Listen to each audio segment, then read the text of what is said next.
What's going on, guys? Sean here, coming at y'all with a quick little video on this freezing cold Wednesday morning. Forgot what day it was for a minute because I don't really pay attention to those sorts of things unless it's Sunday.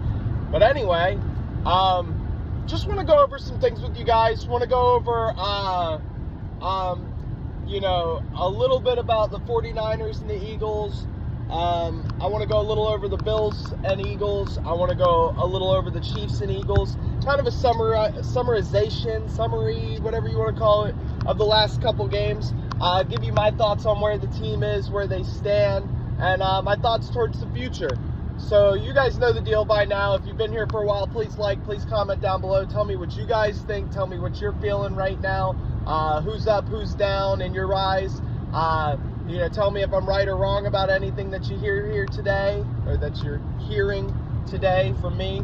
And just thank you guys for your continued support. I'm a little out of it this morning. Don't mind me. This is an early video, kind of getting the day started with this guy. So just bear with me if you will. Like, subscribe, comment down below. You guys know what to do. Appreciate y'all. Love y'all. Let's get into it. First things first, I want to go back to the Eagles-Chiefs game.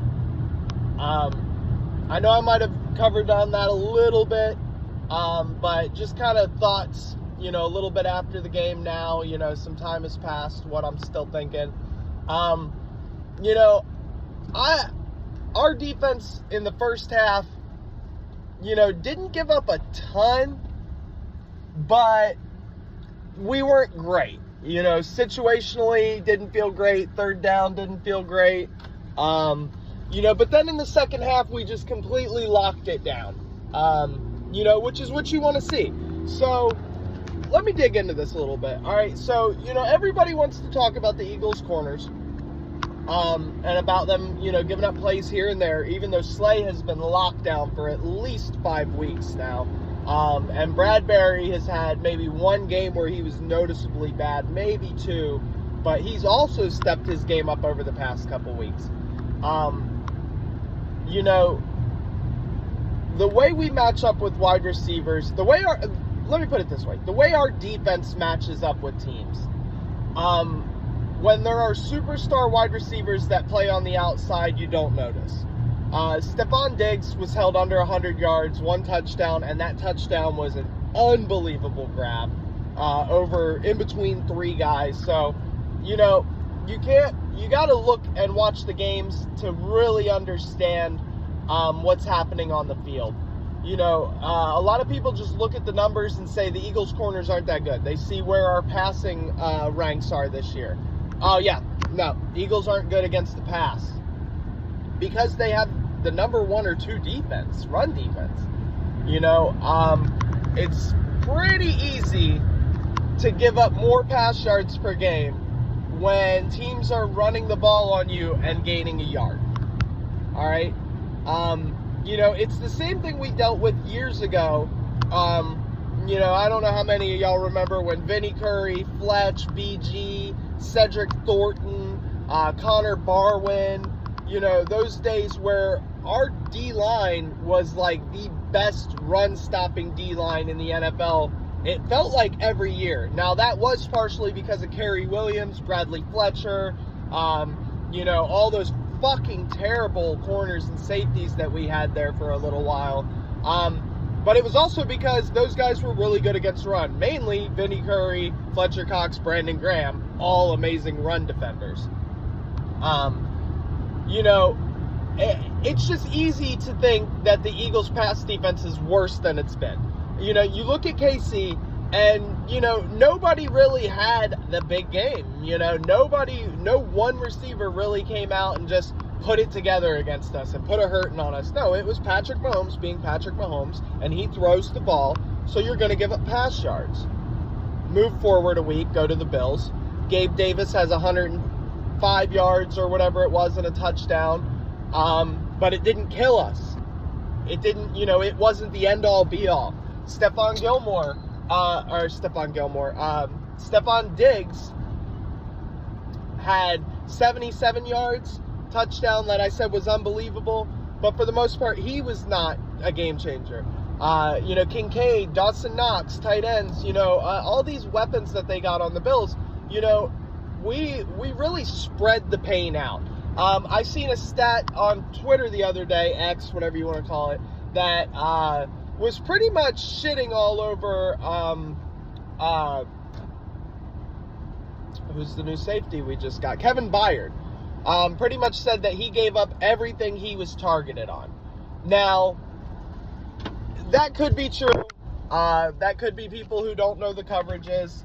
At the same time, though, did you see him getting cooked all night? Because I didn't. The eye test, even upon rewatching the game, I felt like he was just over top of everything. And if your defender playing over top of everything is a problem, then you're going to have to take it up with someone else, because it ain't a problem for me. My problem is when our corners are 10 yards closer to the quarterback than the wide receivers. My problem is when people are getting beat 20, 30, 40, 50 yards downfield, on ridiculous plays, which we don't do. You bend, you don't break. So, I really think that that's what this defense has been. I think people are kind of shitting on it, and they're not really watching the games. It seems like, a lot of these haters from other fan bases, they're not really watching these games. You're not paying attention to what's happening. Defense has not been as big of an issue as everybody thinks it is. I'm going to tell you right now, every time we give up a 10-yard run, I feel like the run defense is trash. I want to start shitting on the run defense. And then you look at the stats, and we've been number one pretty much all year. So, you really can't trash anybody. Darius Slay has been Darius Slay. He hasn't been shadowing 100%, but I guarantee you that is not Darius Slay's decision. Because if it was up to him, they'd play man coverage and he'd be in bump and run with the number one wide receiver every play. I have no doubts.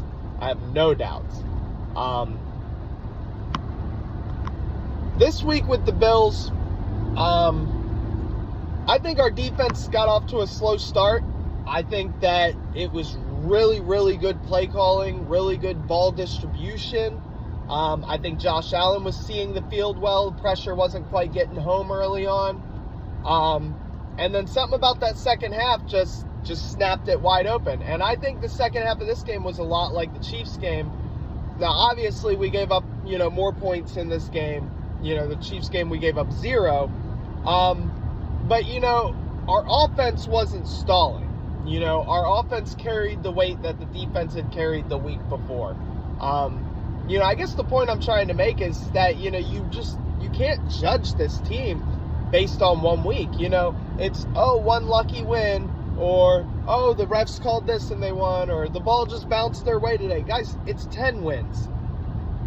How many lucky 10-win teams are there in the NFL every year? I mean, who's out here getting that lucky to win 10 games and only lose 1? And it's not even win 10 games. There are 10-6 teams of the past that should have never been 10-6. We've won 10 out of 11. And in all reality, if Jalen Hurts plays a decent game against the Jets, we are 11-0. The only game we lost is because of us. So I don't understand how you can come out here and you could say, jackass. I just don't know how you can come out here and you could say that any of the Eagles wins this year have been lucky wins or Mickey Mouse wins or whatever people want to call them. I think it's all absolutely fucking crazy that you got people out here discrediting a 10-1 team. Like, if I have to hear about Dallas being a Super Bowl contender one more fucking time, have you ever heard of someone in second place in their division getting this much love? I mean, when the fuck did second place become, a Super Bowl, or, they're a juggernaut, they're gonna run over everyone? Well, they didn't beat us.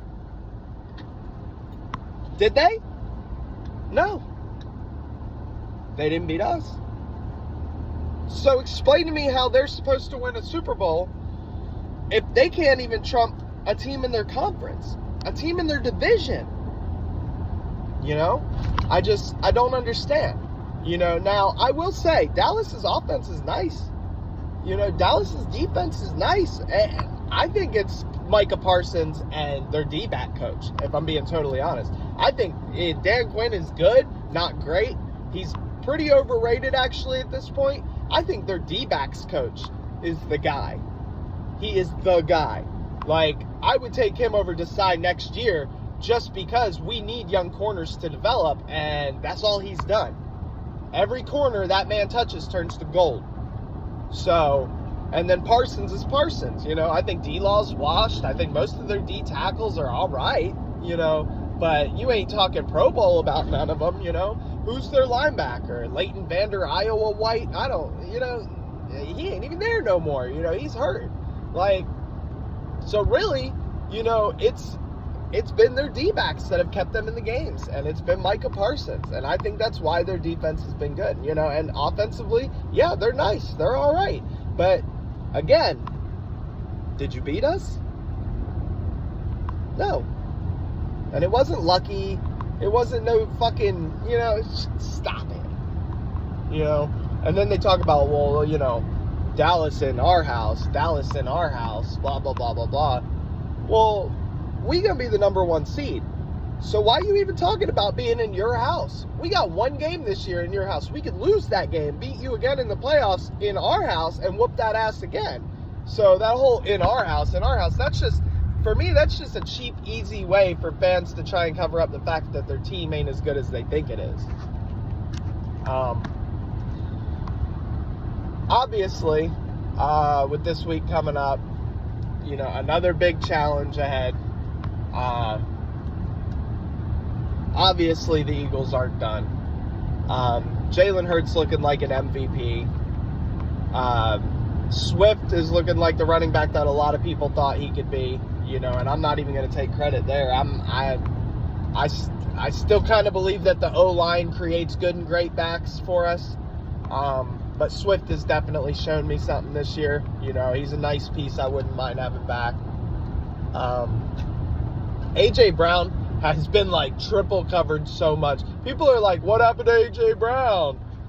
Bro, the coverages that people are throwing on him to take him away, they're just bracketing his whole side of the field. You know, just cover 8 on his side of the field at all times and man up everybody on the other side. Good luck. You know, you wonder why Smitty had a 100-yard game? You know, this is exactly what you need to do. This is the beauty of having the 1-2 punch that we have at wide receiver. All right, let Smitty go out and get a couple 100-yard games under his belt now. And then the minute they let up on AJ, let AJ go back and do it again. You know, it's been beautiful. So, guys, you know, I know I was all over the place. I know a lot of this is just rambling, didn't make sense. But at the same time, y'all get where I'm at. I can't believe we're 10-1. I can't believe that people are still discrediting that we're 10-1. I can't believe that Dallas thinks that they're number 1 in the conference when they ain't even number 1 in the division. You know, didn't really talk about San Francisco because I think it's going to be a good game. It's going to be close. I think that's the real rival of the conference. You know, Dallas don't worry me. Minnesota, Buccaneers, you know, Rams, whoever. Nobody else scares me. Dallas don't scare me. We already beat them. Let's go beat a team we haven't beat this year. You know, good win over the 49ers could go a long way. I believe it also clinches a playoff spot if we beat them under certain circumstances, which is also good. You know, but it's been a good year, guys. You know, that's why I really haven't posted much, because there isn't much to bitch about. I say it all the time. When we're bad, I'll probably have a video out every week. But we're good, you know, and people should just grow up. Accept good teams for what they are, you know. Even Eagle fans. Some of y'all have been wild too. But anyway, I love y'all. I will catch y'all later. This sun is beating the hell out of me now, so I am going to get off of here. Please like, please subscribe. I love you guys so much. Thank you for your continued support. And as always, peace.